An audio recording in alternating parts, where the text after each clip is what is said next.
Ciencia Fresca.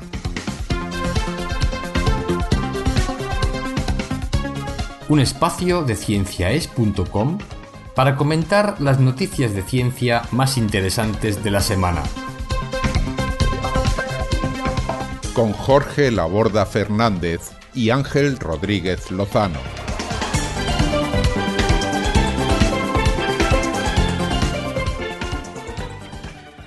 Hola queridos amigos de Ciencia Fresca, aquí estamos una semana más. Ángel Rodríguez, allí al otro lado, en Villanueva del Pardillo. Ángel, ¿qué tal? ¿Cómo estás? Hola Jorge, hola a todos, buena ciencia a todo el mundo. Buena ciencia, Ángel. Y aquí efectivamente en Albacete, Jorge Laborda. Y vamos a empezar un programa de Ciencia Fresca más, que como siempre tenemos 4 noticias, yo creo que interesantes, esperemos que así sea, y fresquitas desde luego, como siempre, acaban de ser publicadas. Y creo que este programa empiezo yo contando las mías. Sí. Así que voy a dar un pequeño resumen de lo que nos vamos a encontrar. Bueno, la primera que me ha parecido interesante es una noticia sobre psicología humana. Es un tema que a mí me fascina, el tema de cómo somos los seres humanos. Es algo que no deja de sorprenderme y yo creo que a mucha gente. La noticia va de que un grupo de investigadores de las universidades de Jerusalén, de Chicago y de Los Ángeles confirman en una serie de experimentos que los seres humanos pueden mentir, atención, con tal de conseguir parecer más honestos. O sea, es una mentira para parecer que no se miente. Lo que se miente por partida doble, ven. Sí, exactamente. Es una paradoja de mentir para parecer que no miento. Bueno, la cuestión es que incluso cuando la mentira les cuesta dinero, algunas personas son capaces de mentir para mantener las apariencias de que se son o que son personas honestas. Ajá. O sea que la honestidad tiene un precio y ese precio algunas personas son o están dispuestas a pagarlo, ¿verdad? Es algo que me ha parecido interesante. O sea, para evitar que la gente que le escucha tenga dudas sobre su honestidad, ¿no? Exacto. Luego contamos los experimentos que han hecho, porque esto lo publican en el Journal of Experimental Psychology, que se llama la revista, y claro, no es una conclusión, digamos, teórica, sino que ponen a varias personas en determinadas circunstancias y, bueno, ven qué es lo que sucede, ¿no? Y luego lo contamos. Y luego la otra noticia, que es algo más dura, digamos, más molecular y más celular, es que un equipo también de investigadores, creo que de la Universidad de Stanford, en este caso, identifica los cambios en la organización espacial del ADN, cómo se accede a la información del ADN durante el desarrollo del córtex frontal humano. Y para ello utiliza una técnica que es todavía bastante novedosa, que es el cultivo de lo que se llaman los organoides, que son grupos de células que se pueden mantener en el laboratorio y que recapitulan y generan estructuras parecidas, tridimensionales, ¿vale? Parecidas a los órganos pues, que tenemos en el organismo, el hígado, el páncreas, el estómago y en este caso el cerebro. Sí, bueno, son mucho más pequeñitos que un órgano, pero que tienen las funciones de ese. Por supuesto. ¿No? O sea, que pueden generar las mismas funciones. Esto es. Y además, bueno, pues que se organizan las células tridimensionalmente de manera similar y se puede seguir esa organización, cómo se produce, ¿no? Entonces, pues vamos a contar un poco cómo lo hacen y qué técnicas emplean para identificar qué información del ADN está accesible en un momento dado y qué información no está accesible. Porque claro, recordemos ya que las células son las que son, las células adultas son distintas entre sí por la información que tienen el ADN accesible, es decir, que se expresa, que funciona, y eso es lo que hace que una célula de intestino sea así, una neurona sea una neurona, una célula del hígado sea una célula del hígado. Todas tienen el mismo genoma, no nos cansaremos de repetirlo, las de cada organismo, pero no todas tienen la misma parte de ese genoma funcionando. Y esto es evidentemente importante para el desarrollo del cerebro, claro. Muy bien, muy interesante. Bueno, pues yo traigo otras 2 noticias. La primera de ellas realmente me ha llevado a varios artículos, ¿no? Porque me encontré con un artículo que se acaba de publicar en el que el título viene a ser que la fracción iluminada por la Luna, o sea, la fracción de la Luna que está iluminada, pues cuando pasa por las distintas fases, es una base pobre para calcular la exposición a la luz que la Luna emite. Es un artículo que responde a otro que se había escrito de unos investigadores que lo que habían hecho es calcular qué ocurre con ciertos animales, concretamente las lechuzas, búhos y demás, que son animales nocturnos, en función de la iluminación que reciben de la luna. Cómo les afecta, digamos, en su quehacer diario, ya sea para volar, para cazar o para alimentar a las crías. Y era un artículo muy interesante. Lo que viene a decir este nuevo artículo, al que luego respondió también el otro, es que no basta con hacer una investigación, digamos, tomando como base lo obvio. En este caso decimos la cantidad de luz que emite la luna en función de la fase, ¿no? Sino que hay que tener en cuenta otros factores. Es decir, que aunque hablemos de ecología, hay que conocer también cómo funciona la astronomía. Es decir, toda esta cantidad de estudios en los que las distintas disciplinas confluyen para dar la base del estudio que se va a realizar y para que sea correcto, ¿no? O sea que si me he enterado bien, la luna no vale con decir la luna está en cuarto creciente. Claro, para, digamos, estimar la cantidad de luz que nos llega. No vale. Hace falta otras cosas y que aunque esté en cuarto creciente, no siempre te llega la misma cantidad de luz y no siempre va a tener, por tanto, el mismo efecto. Exacto. Pues eso es muy interesante. Bueno, pues esa ¿Quién es no hubiera la... pensado esto, eh? Sí, esto no es obvio así de pensar. Eso Sí, es el primer tema. Y el segundo, vuelvo quizás a insistir con el ejercicio físico, pero en este caso es el ejercicio físico relacionado con la música. Y más que con la música, con el tempo de la música. Es un experimento en el que se han hecho pues medidas con ciertas voluntarias que hacían un ejercicio físico, que puede ser un ejercicio físico moderado, suave, como puede ser caminar, o un ejercicio de resistencia, como puede ser correr, o bien un ejercicio de potencia, como puede ser levantar pesas, ¿no? Y lo que han hecho es medir cómo reaccionan esos cuerpos que están haciendo ejercicio cuando están escuchando determinadas músicas, o sea, músicas de un determinado tempo, una música suave o una música más rápida, en fin, y han encontrado una relación curiosa, ¿no?, de cómo la música puede favorecer la realización de ciertos ejercicios, disminuyendo, digamos, la fatiga o la sensación de fatiga y aumentando la resistencia. Qué interesante, o sea que habrá que hacer ejercicio escuchando música. Yo que lo hago escuchando podcast, particularmente... Eso me pasa a mí también, pero también influye. Yo creo que habrá que hacer otro experimento utilizando los podcasts, preferiblemente de ciencia fresca, ¿no? Claro, muy bien. Muy bien, pues estas son las dos noticias de las que hablaré luego. Así que pasamos ya a la primera tuya, si te parece. Muy bien, pues como decía, tiene que ver con nuestra psicología y la capacidad que parece que tenemos de incluso mentir para mantener nuestra reputación, ¿no? Porque desde luego yo creo que es verdad, la mayoría de nosotros pues tenemos en alta estima nuestra reputación. Y la manera en que los demás nos estiman, nos juzgan, pues está claro que eso nos importa mucho, ¿no? Y yo creo que esta es la razón por la que, bueno, intentamos mejorar nuestra imagen social o al menos mantenernos la reputación, ¿no? O sea, que no nos consideren pues personas deshonestas o malas personas, etcétera, ¿no? Y considerando esto, pues una serie de investigadores en psicología social, la idea es, en este caso, estudiar cómo la psicología de cada uno está modulada por los efectos sociales o por el entorno social en el que nos movemos. La pregunta que se hicieron es, bueno, ¿serán capaces las personas de mentir para parecer honestas? Aunque, es decir, mantener tu reputación como honesto, aunque esto conlleve, de hecho, vamos, que si mientes eres deshonesto. Es decir, yo sé que soy deshonesto porque miento, pero estoy mintiendo para parecer más honesto. Incluso, además, se preguntaron si esto sería así si la mentira fuera en detrimento propio del que miente, por ejemplo, por motivos económicos. Es decir, mantengo mi prestigio mintiendo, pero me cuesta dinero. Ajá. Entonces, ¿somos así de contradictorios o no? No lo sé, esto es una cosa pues muy paradójica. Y aunque yo creo que las sospechas que podemos tener todos es que esto va a ser así, sí. Y posiblemente ya lo tenían. Yo creo que todos en el fondo reconocemos que lo hemos hecho alguna vez. Alguna vez lo hemos hecho, efectivamente. Y yo creo que quizás incluso los investigadores lo sabían porque ellos ya lo habían hecho alguna vez. Bueno, la cuestión es, vale, esto posiblemente es así, pero la ciencia no funciona con sospechas, ni por muy sensatas que sean. Hace falta hacer estudios, hacer experimentos y ver qué resultados nos dan, porque a lo mejor nuestras ideas pues no se revelan reales luego cuando las estudiamos, ¿no? Así que lo que hacen es hacer una serie de experimentos, varios investigadores de varias universidades en varios países, porque esto no es una cuestión cultural solo, sino que podría ser, pues ya digo, de la propia psicología humana, sea cual sea la cultura en la que vivamos, ¿no?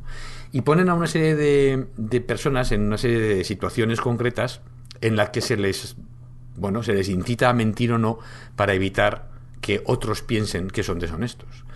Uno de los primeros estudios que hacen es que reclutan a 115 abogados, que es verdad que es una población de profesionales que no es particularmente apreciada por su honestidad, en algunos círculos mal informados, hay que decir, no en todos los círculos.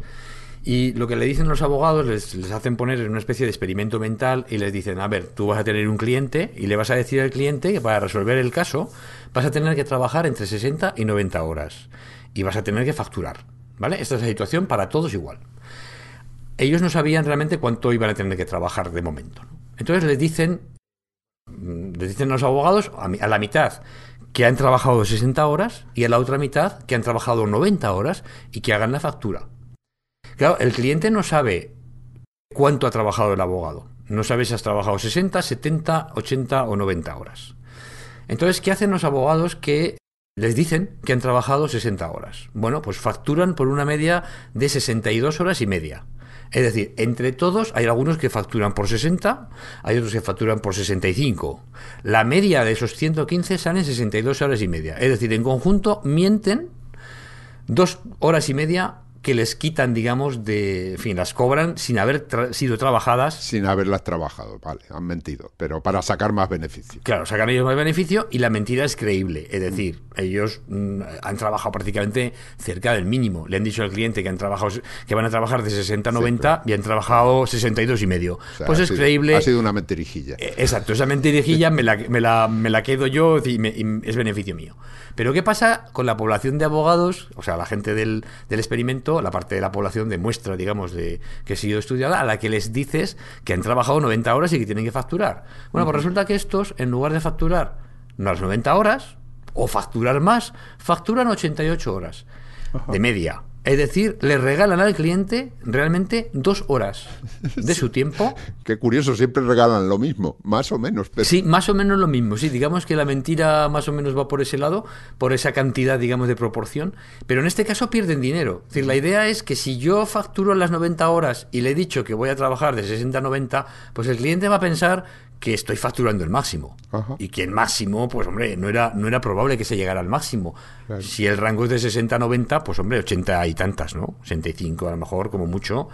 Y entonces eso es lo que hacen los abogados en esta parte de la muestra, digamos, que se estudia, es que facturan por una menor cantidad, aunque pierdan dinero, con intención de parecer, ante los clientes, parecer personas más razonables, más honestas y que cumplen las expectativas que les han dicho. Interesante, sí. Esto con respecto a la población de abogados, pero bueno, hacen más experimentos, ¿no? Hay otro experimento, en este caso lo hacen con estudiantes en una universidad israelí, a los que les dicen que tienen que tirar unos dados. Y según lo que les salga en los dados, pues van a cobrar más o menos dinero. Entonces, son 149 en este caso, casi 150 estudiantes, que también los dividen en 2 grupos. La mitad de los grupos, los dados están trucados, digamos, y le salen siempre 6. O sea, es como si tú tiras un dado 10 veces y te sale 10 veces 6. A ver, pues es muy raro que te salga 10 veces 6, ¿no? En cambio, los otros, pues simplemente el dado es normal y le sale pues al azar lo que va saliendo. Entonces, según la puntuación que tú consigas, pues te van a pagar. Me parece que eran 15 céntimos por cada punto que saques o algo así.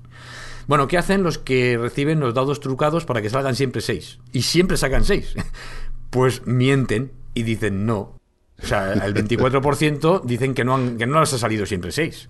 Porque claro, salir siempre 6 es una mentira. O sea, tú me estás mintiendo. No me puedo creer que te haya salido siempre 6. O sea, si le digo esto, se va a pensar que le estoy echando una trola, ¿no? Efectivamente. Con lo cual mienten bastante gente, bastante de ese grupo, mientras que solamente miente un 4% del otro grupo. Es decir, en el otro grupo hay un 4% que dice que ha sacado más puntuación de la que ha sacado. Posiblemente los que tienen mala suerte dicen, a ver, pues he sacado demasiados 2 o demasiados 1, ¿no? Pues puedo mentir y decir como que he sacado 3. Yeah.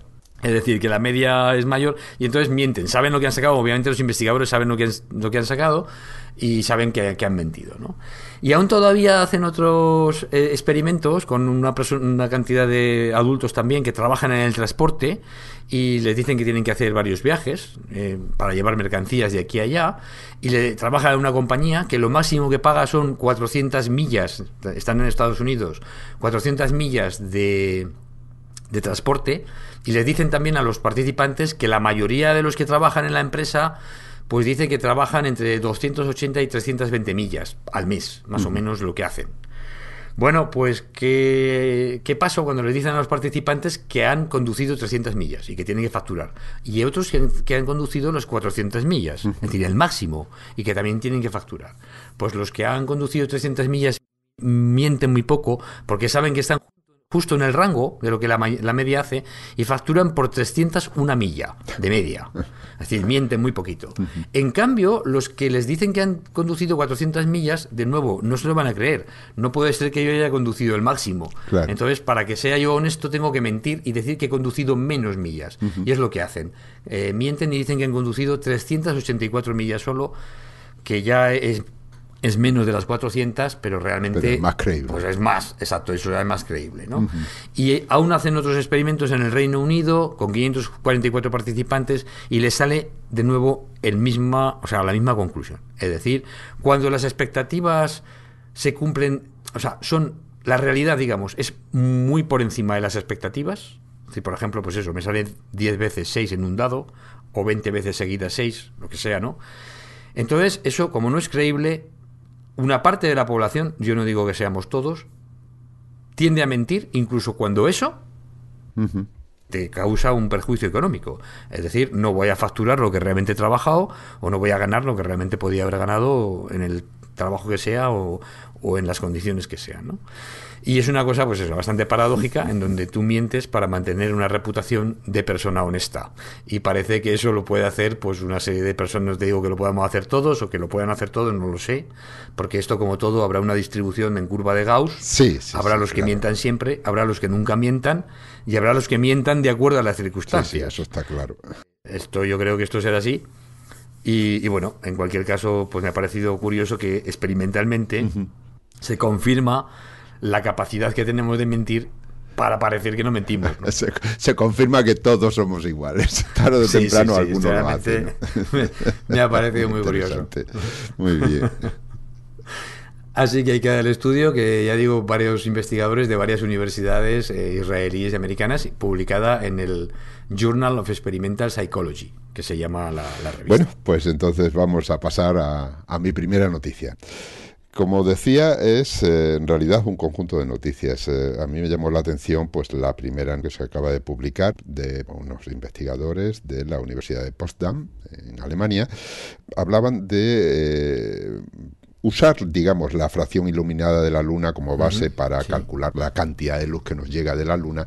Es una medida pobre en ciertos experimentos. Y esto lo decían como respuesta a un artículo que había sido publicado previamente, también en Ecology and Evolution, por Luis Miguel San José, de la Universidad de Toulouse, en el que hablaba de un experimento en el que habían observado cómo se comportaban ciertos animales nocturnos, concretamente aves, lechuzas, búhos y demás, en función de la luz de la luna que llegaba, que las iluminaba por las noches. Y en ese artículo se decían cosas muy interesantes, como por ejemplo que dependiendo del plumaje de esas aves, es decir, si las lechuzas eran blancas o los búhos o eran de color marrón más oscuro, la luz de la luna influía en ellos de una determinada manera, de tal manera que, por ejemplo, que los búhos más rojizos o más oscuros tenían menos éxito al cazar y también menos éxito al proporcionar, por lo tanto, alimento a sus crías durante las noches iluminadas por la luna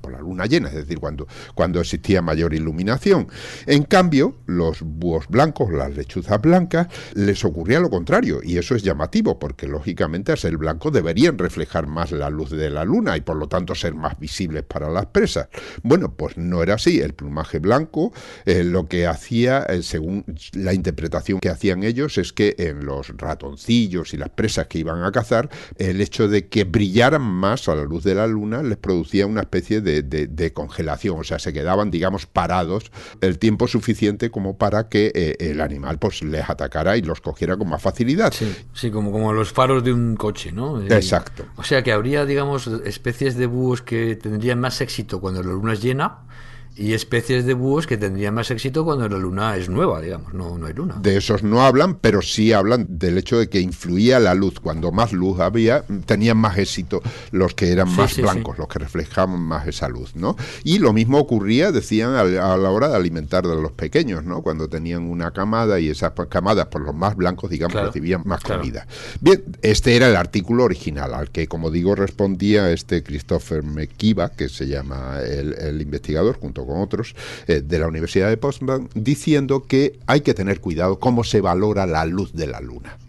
¿Y por qué hay que tener cuidado cómo se valora la luz de la luna? Bueno, ya sabemos que la luz de la luna pues varía, ¿no? Tenemos unas noches que tenemos luna llena, es decir, la luna está completamente iluminada, incluso si uno va andando por el campo de noche y hay luna llena, pues ve que tiene sombra, o sea que la cantidad de luz es muy importante.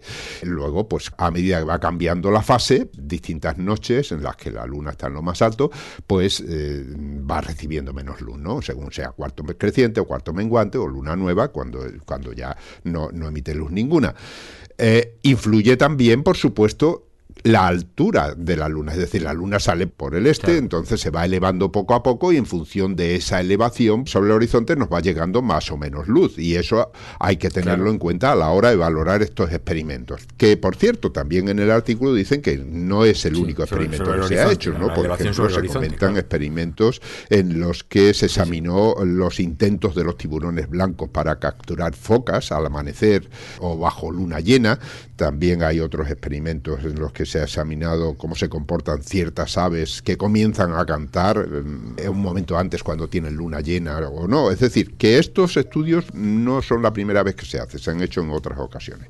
Bien, pues esas son valoraciones lógicas, ¿no? Lo que decía, dependiendo de la fase de la luna o la altura de la luna. Pero hay otras valoraciones, como por ejemplo la distancia de la luna a la Tierra. Sabemos que la luna sigue una órbita elíptica y unas veces está más cerca de la Tierra y otras veces más lejos. Lógicamente, cuando está más cerca, puede emitir, en el caso de luna llena, hasta un 20% más de luz que cuando está más lejos. Lo que quiere decir que la cantidad de luz emitida hay que tenerla en cuenta en función no de la fase, sino de la distancia de la luna a la Tierra. Ese sería un factor importante. Y lo mismo puede ocurrir en cualquier momento de sus fases, es decir, en cuarto creciente, cuarto menguante o las fases intermedias. En función de la distancia vamos a tener más luz reflejada del Sol. Hasta ahí también. Eso sería lógico, pero hay otro factor que es muy interesante y es el de la inclinación de la órbita de la Luna. La órbita de la Luna está inclinada con respecto a la eclíptica, es decir, con respecto al plano que sigue la órbita de la Tierra alrededor del Sol. Al estar inclinado quiere decir que está inclinado muy poco, unos 5 grados. Sí, esa es la razón que no tenemos eclipses de luna ni de sol cada mes, ¿no? Digamos, prácticamente. Exacto, pues si se cruzan dos planos, solo hay una línea en la que están los tres en fila, ¿no? Y eso ocurre pues un par de veces al año. Bien, el caso es que como la Luna puede estar por encima o por debajo de la eclíptica, quiere decir que dependiendo de qué momento de la órbita se encuentre, nosotros la vemos más alta en el cielo o más baja en el cielo. Es decir, aunque esté en la misma fase y aunque esté en la misma distancia, sin embargo, la Luna cruza más abajo en el cielo y por lo tanto el ángulo con el que nos dan los rayos es más inclinado, atraviesa más atmósfera y la cantidad de luz es menor. Aparte de que en esos casos también cuando sale por el horizonte puede salir más al norte o más al sur. Hay una variación ahí pequeñita, pero existe. Es decir, hay variaciones que influyen en la cantidad de luz que pueden llegar sobre estos animales y que por lo tanto a la hora de hacer estos experimentos hay que tenerlas en cuenta. Hay que decir que, bueno, que esto es muy interesante porque lo que plantea es algo muy simple y es decir, señores, vamos a hacer un experimento, ese experimento tiene que tener en cuenta distintas ramas del conocimiento. Es decir, la ecología, tienen que tener en cuenta el efecto del color, esa coloración, evidentemente hay que valorarla también físicamente, el plumaje, y hay que tener en cuenta también las condiciones ambientales y astronómicas. Es decir, si tenemos en cuenta la luz de la luna o la iluminación, habrá que tener en cuenta también lo que dicen los astrónomos respecto a la posición de los distintos cuerpos celestes, ¿no? Y todo esto debe entrar dentro del experimento, debe tomar parte del experimento, y por lo tanto sería muy interesante tenerlo en cuenta. Hay que decir que también a este artículo ha respondido otra vez este señor, Luis María San José, diciendo que está de acuerdo en ciertos aspectos, pero que ellos también tomaban medidas de la cantidad de luz con unos sensores que medían la cantidad de luz que llegaba. Al final, si mides la cantidad de luz, pues eso efectivamente la determinas de manera experimental, ¿no? Claro, lo único que pasa es que esa cantidad de luz la puedes medir apuntando el sensor o poniéndolo de manera que recoja la máxima luz, es decir, de manera que los rayos caigan perpendiculares al sensor o no caigan perpendiculares al sensor, que ahí hay otro factor. Ellos han hecho de todas formas las correcciones oportunas, haciendo caso a este artículo, y al final las conclusiones vienen a ser las mismas, con pequeñas variaciones, pero que no modifican el resultado respecto al comportamiento de los búhos y las lechuzas por la noche en función de la luz de la luna. Sí, digamos que la variación de la luz que hay por estos factores, ¿no? Pues no es tan importante como para que afecte al comportamiento de los búhos o a la ventaja que pueda tener el plumaje. Claro, y lo más importante, no afecta al resultado del experimento, es decir, el experimento es correcto, aunque no se tuvieran en cuenta todos los factores, ¿no?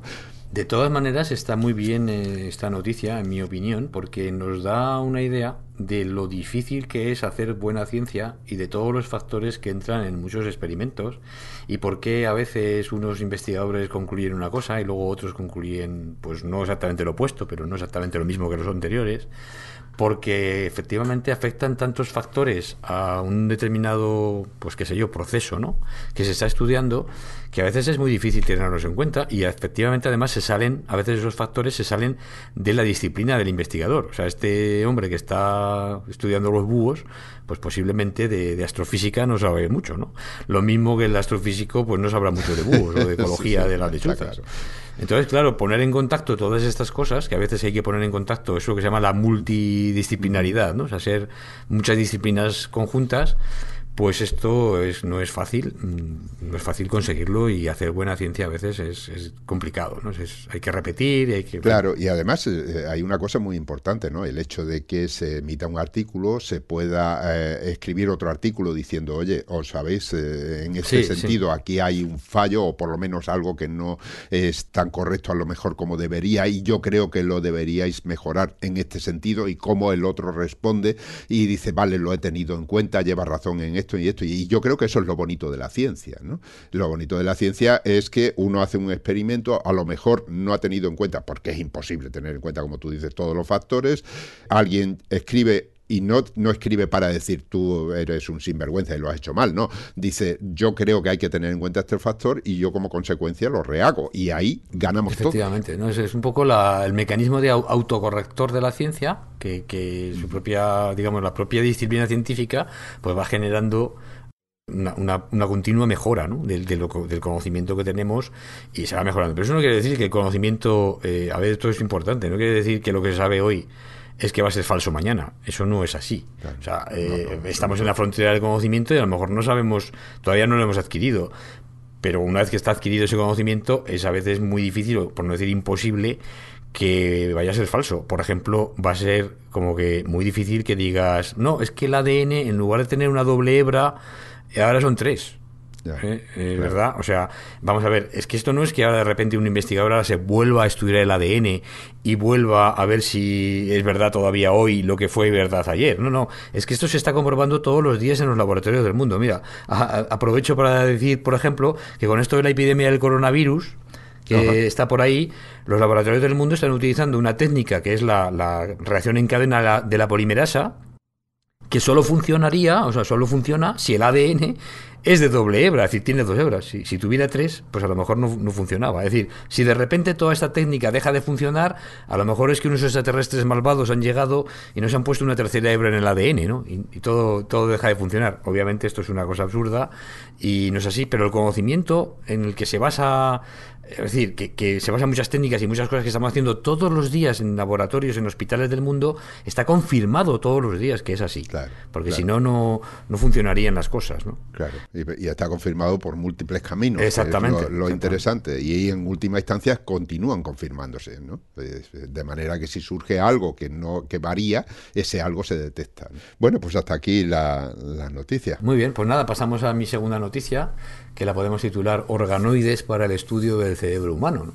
Ajá. Y particularmente lo que han intentado estudiar estos investigadores, que son creo de la Universidad de Stanford, un grupo bastante nutrido, es el desarrollo durante el periodo embrionario.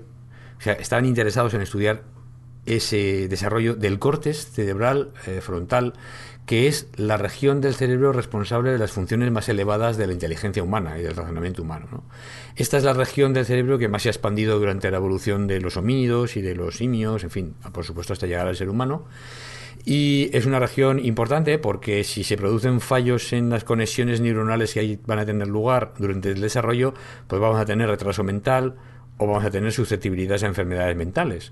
Con lo cual, realmente es una región muy importante, pero claro, pues no conocemos los detalles de su desarrollo desde el embrión al nacimiento porque pues es muy difícil, realmente muy difícil conseguir muestras de cerebros en desarrollo en embriones que tienen que ser abortos, etcétera, y que además, bueno, claro, pues obviamente estarán muertos ya, no se puede seguir explorando cómo evoluciona su cerebro en un, obviamente, embrión muerto, ¿verdad? Uh-huh. No obstante, sí que se conoce que hay neuronas que se producen a partir de células progenitoras que se van organizando, claro, y que además luego llegan otras células, además de las neuronas, que se llaman los astrocitos, que son también muy importantes en el desarrollo de las conexiones neuronales porque protegen las dendritas, etcétera. Y bueno, estos fallos, si hay aquí fallos en esa organización, que a mí me parece milagrosa, o sea, entiendo que es científica, pero realmente que de una célula madre se organicen los miles de millones de células que tenemos en un organismo, todas de manera, en fin, pues estructurada y que dé lugar a un organismo funcional, me parece impresionante, ¿no? O sea, realmente es uno de los procesos posiblemente más complejos del universo. Sí. Además, a partir de la misma información y manteniendo la misma información, simplemente leyendo partes distintas. Exacto. Sí. Luego hablamos del tema, pero vamos, dice, bueno, el nacimiento de las galaxias, cómo se organizan las galaxias. Y tú dices, uy, qué complicado está. Pero, vamos, el cerebro humano, ¿no? O incluso el de un ratón, ¿eh? No te digo ya de humano. Sí, el cerebro en general. Sí. Exacto, que realmente cómo se organiza, pues me parece impresionante. Bueno, en cualquier caso, como decía, es una tarea muy difícil estudiarlo porque no podemos obtener muestras y además, bueno, pues hay muestras diversas que dependen de, en fin, de cómo se produzca, pues a lo mejor un aborto o un embrión que muera, lo que sea, ¿no? Y además, claro, esas muestras no me permiten analizar los procesos moleculares que son fundamentales en el desarrollo del córtex cerebral, como por ejemplo, qué modificaciones químicas se producen en el ADN. Estas modificaciones son muy importantes porque me van a decir qué información del ADN está accesible y cuál no. ¿Cuál hago accesible para que una célula madre, que no es una neurona, se convierta finalmente en una neurona, además de un determinado tipo? ¿Qué información hago accesible y qué información no hago accesible, ¿no?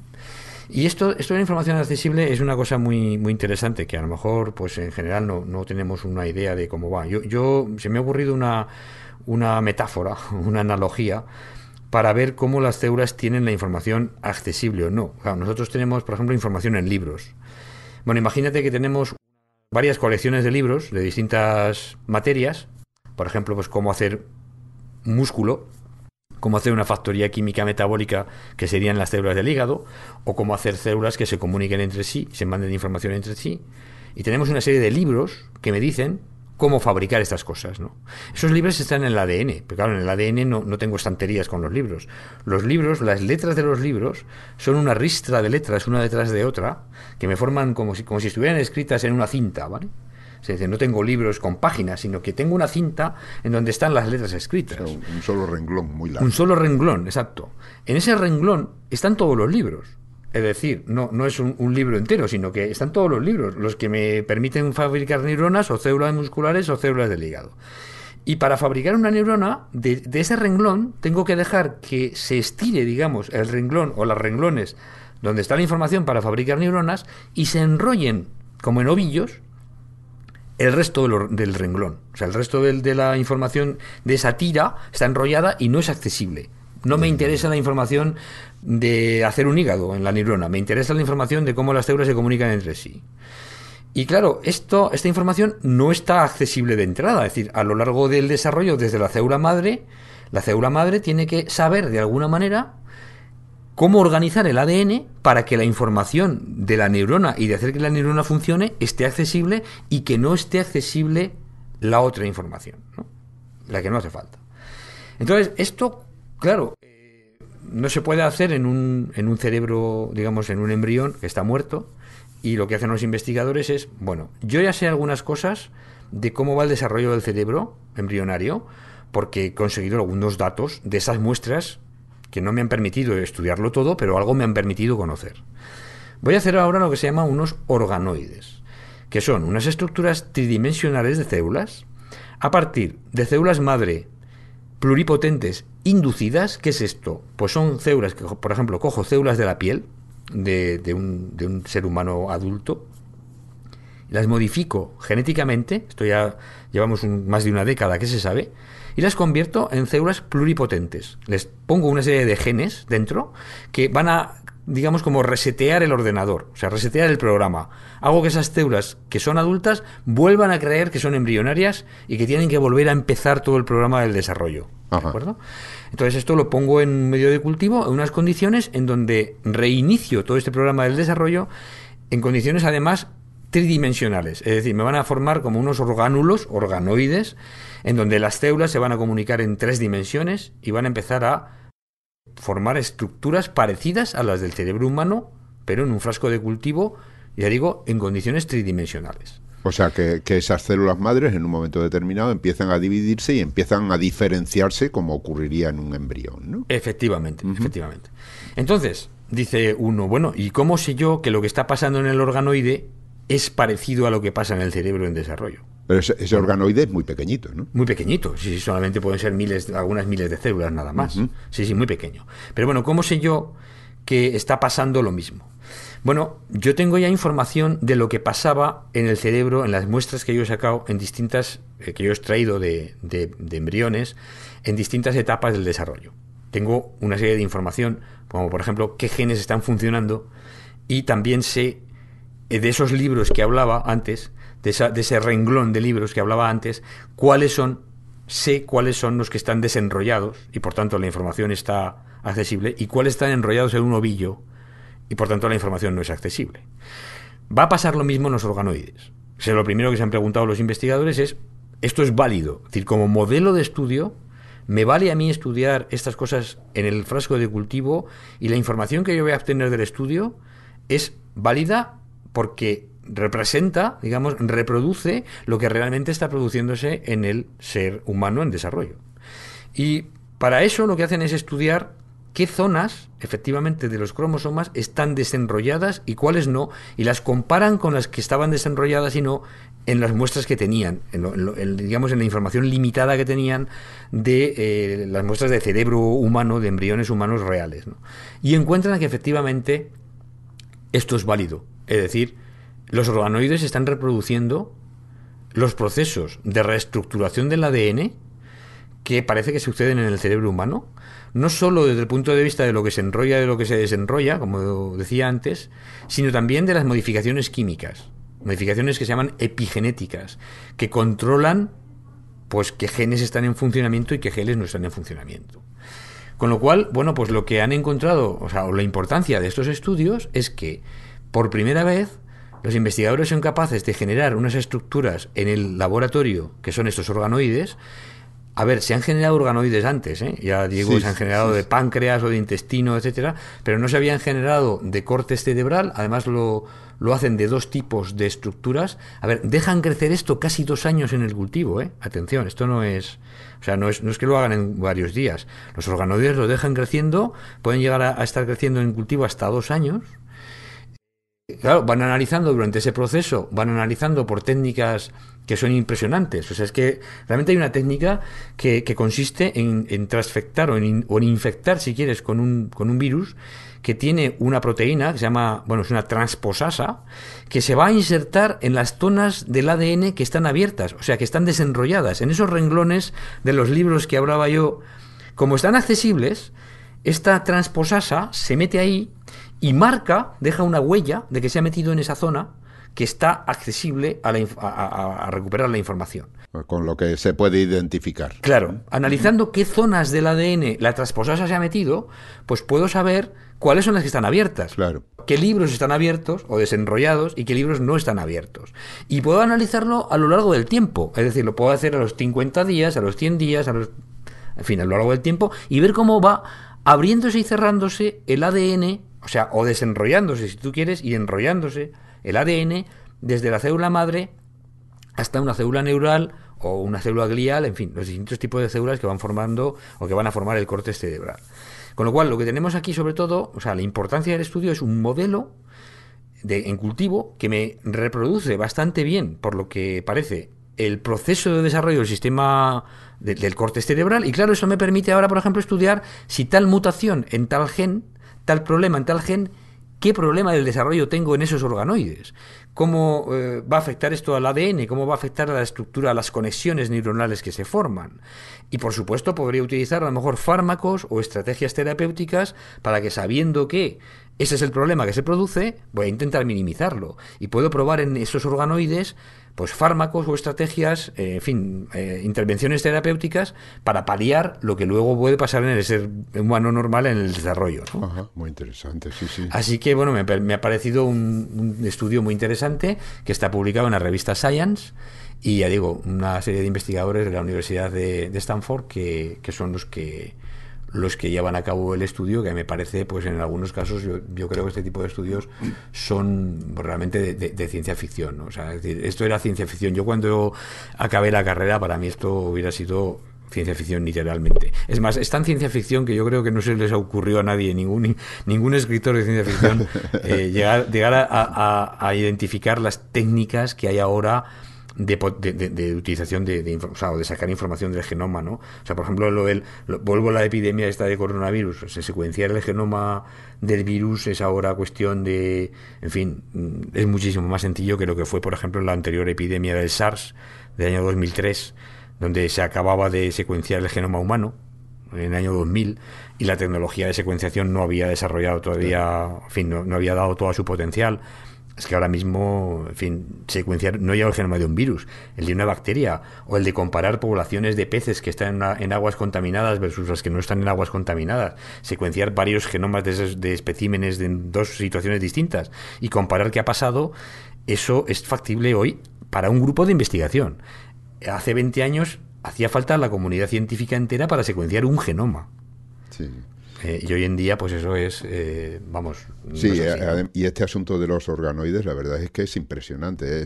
Yo escuchaba hace unos días un podcast en el que hablaba precisamente de la utilización de estos organoides para crear fábricas de los venenos de ciertas serpientes, que luego se pueden utilizar precisamente como antídoto, para hacer anticuerpos como antídoto o como fármacos. Y habían logrado crear organoides que generaban ese veneno, con lo cual ya no sería necesario ordeñar a las serpientes, digamos, ¿no? Y a mí me pareció una verdadera maravilla. Es como un cuento de ciencia ficción, lo que tú decías, ¿no? Sí. Bueno, a lo mejor la ciencia ficción avanza más en el futuro y tenemos organoides para generar buenas ideas, aparte del desarrollo del corte cerebral. Además de veneno de serpiente y de secreciones moleculares, igual podemos comunicarnos con ellos y tenemos buenas ideas y, en fin, bondad y colaboración entre la especie humana, en fin, no sé, ¿no? Es también ciencia ficción esto que digo, pero quién sabe, a lo mejor en el futuro. Muy bien, bueno, pues vamos a cambiar de tema y vamos a relajarnos con un poquito de ejercicio, me parece. Muy bien, es verdad. Creo que es interesante. Un poquito de ejercicio y un poco de música, que siempre es una mezcla interesante, ¿no? Interesantísima. Como decía al principio, se trata de un artículo en el que lo que se ha hecho es medir cómo influye el tempo de la música que escuchamos mientras hacemos ejercicio. Bueno, para que nos aclaremos, cuando hablamos del tempo, de la música, realmente lo que hacemos es medir de alguna manera la velocidad a la que se ejecuta una pieza O musical. sea, digamos el ritmo, ¿no? Un poco... Bueno, el ritmo puede ser variaciones, el tempo es exactamente, digamos, una pieza tú la puedes interpretar más despacio, más lenta, más tranquila o más rápida, ¿no? De hecho, pues, por ejemplo, yo tengo aquí un metrónomo. Sí. El metrónomo es el aparato que nos dice con qué tiempo interpretamos una pieza musical, ¿no? Si yo pongo el metrónomo, por ejemplo, en un tiempo lento, pues sonaría más o menos así. Es un tiempo muy lento, está claro. Pero si nosotros pasamos a un tiempo como, por ejemplo, un adagio, que ya es un poquito más rápido, pues ya va acelerándose, ¿no? Y si ya pasamos pues a un allegro, pues iría así. Estos son tempos que marcan las piezas musicales. Creo que queda bastante gráfico, claro, todo eso. Añadimos una serie de instrumentos y, lógicamente, interpretamos una pieza. Bien, eso es la música. Ahora, nuestro cuerpo, cuando se pone a hacer ejercicio, cuando andamos, pues sería equivalente a un tiempo lento, ¿no? Por ejemplo, cuando corremos pues distancias medianas, es decir, distancias de resistencia, pues vamos un poco más rápido, aunque no excesivamente rápido. Pero si queremos correr los 100 metros, vamos a toda velocidad, ¿no? Eso sería la equivalencia del tempo a la hora de hacer ejercicio. Y a la hora de hacer ejercicio, pues también pues depende de qué ejercicio hagamos. O sea, estoy hablando de correr y andar, pero lo mismo puede ser un levantamiento de pesas, que es un movimiento brusco en los que tenemos que desarrollar mucha potencia en muy poco tiempo. Claro. Todas esas cosas están claras. Lo que no estaba claro es hasta qué punto puede influir la música que escuchamos, por ejemplo, mientras estamos haciendo ejercicio.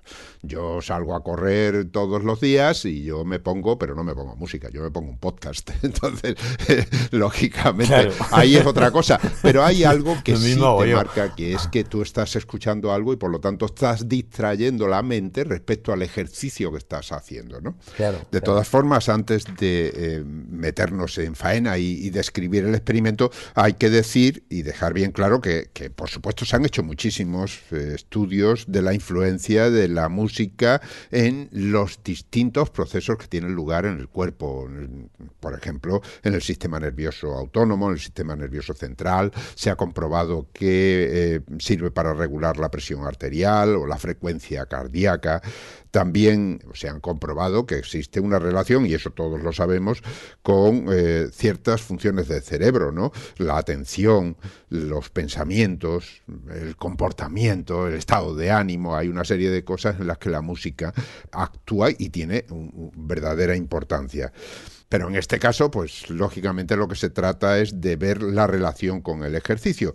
Bien, pues lo que han hecho estos investigadores de la Universidad de Split, en Croacia, la investigadora principal se llama María Vitoria Patania, fue organizar un experimento con una serie de personas, concretamente mujeres voluntarias, 19 mujeres jóvenes de entre 24 y 31 años, que eran personas que realizaban habitualmente algún tipo de actividad física, del orden de 3 a 5 veces por semana, y en general se encontraban, digamos, en un buen estado físico.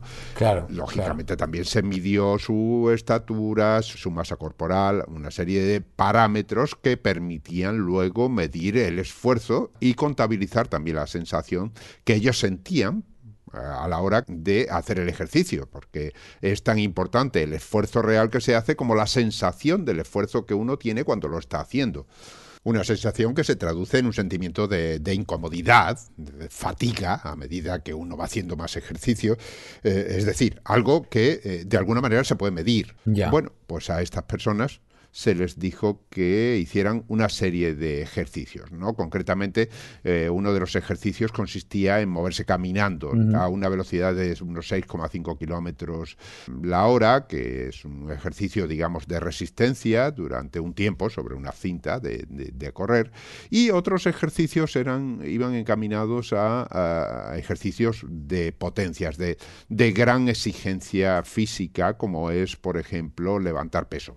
Cuando me refiero refiero a levantar peso, me refiero a hacer ejercicios de estos de press de banca, que le llaman, que consiste en levantar pesas regularmente, no necesariamente cantidad, no se trata de hacer un levantamiento de peso de una sola vez, sino de hacer ejercicios con ellas levantando y flexionando, por ejemplo, los brazos, tumbado y demás. Pues haciendo ejercicios de esto, pues cada vez que uno levanta el peso va haciendo un gasto de energía y un cansancio, y el ritmo eso ya es rápido, sí.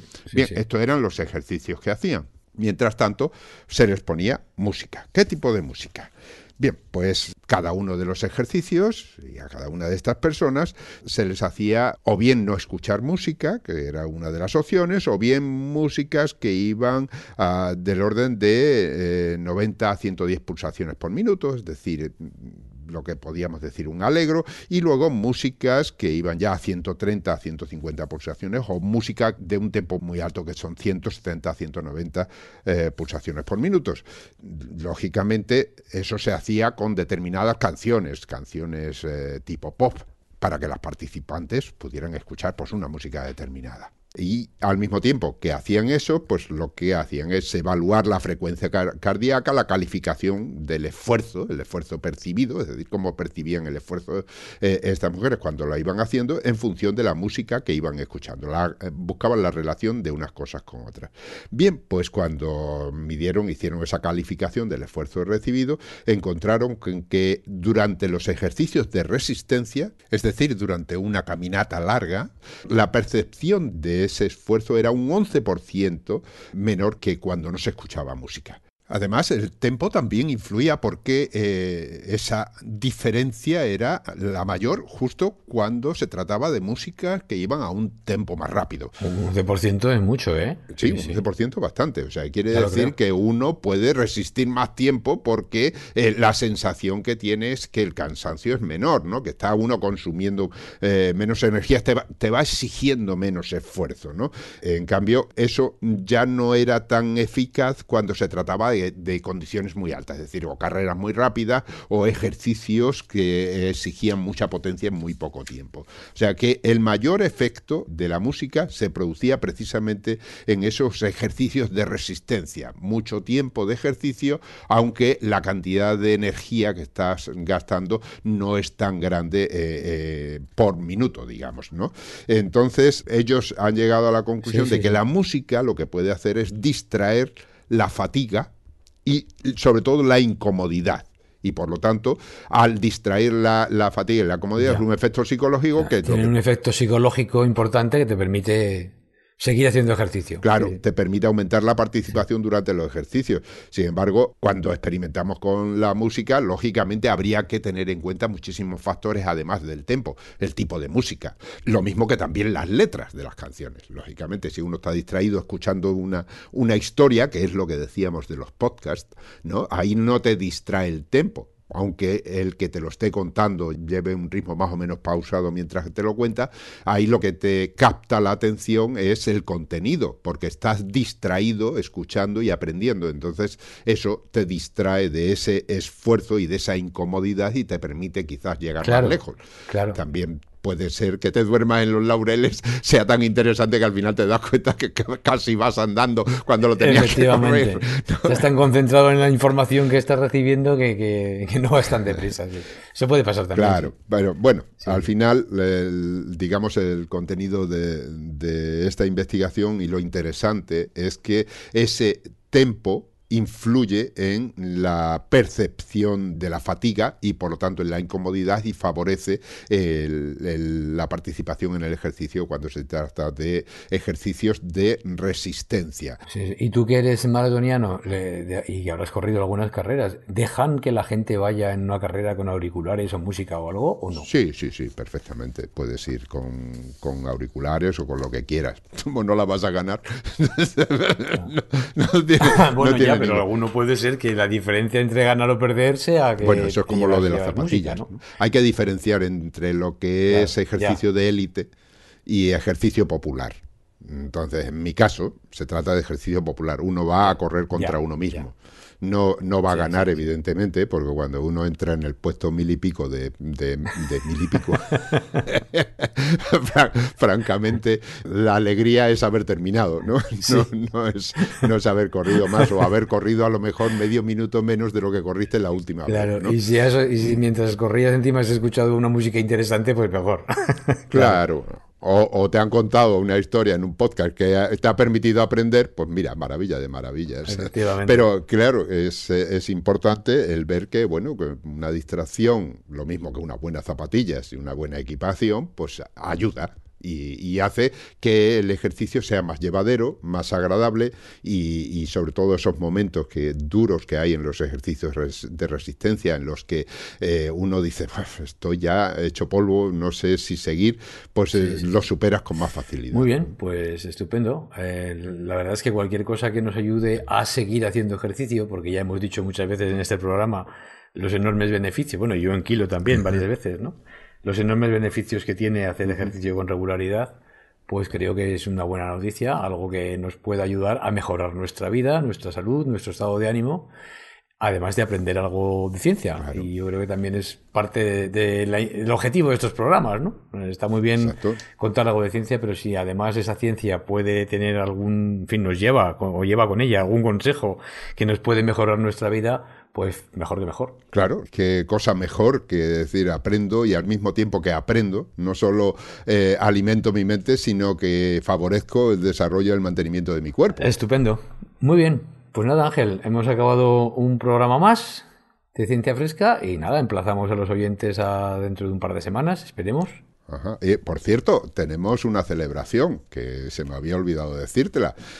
Cumplimos 11 años en Cienciaes. ¡Oh, enhorabuena! Nada menos.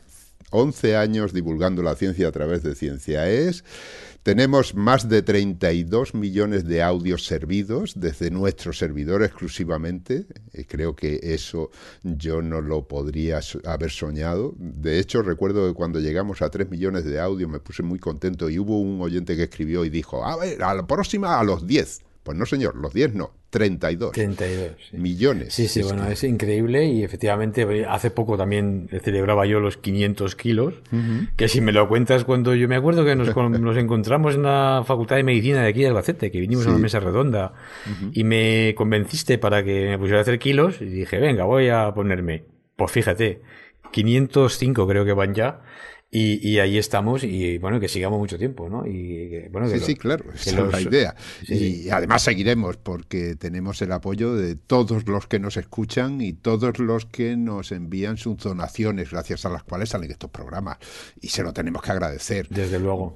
Aunque seas donante o no, nuestro agradecimiento lo tienes, porque al final estamos compartiendo la ciencia contigo y estamos aprendiendo de paso, al mismo tiempo que explicamos las cosas que contamos en este programa. Sí, eso es desde luego parte de la maravilla de esta actividad que hacemos, ¿no? El seguir siempre aprendiendo y querer siempre aprender y además de enfrentarnos a nuestra propia ignorancia, ¿no? Porque es que realmente, al menos me pasa a mí, te das cuenta de la cantidad de cosas que no sabes a medida que vas aprendiendo más cosas. Y lo bonito que es poderlo contar, porque eso te obliga a aprenderlo mejor.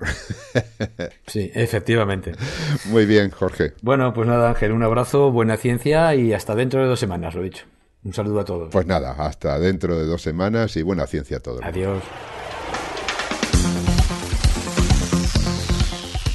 Han escuchado ustedes Ciencia Fresca, un programa de cienciaes.com elaborado por Jorge Laborda Fernández y Ángel Rodríguez Lozano. Cienciaes.com. Ciencia para escuchar.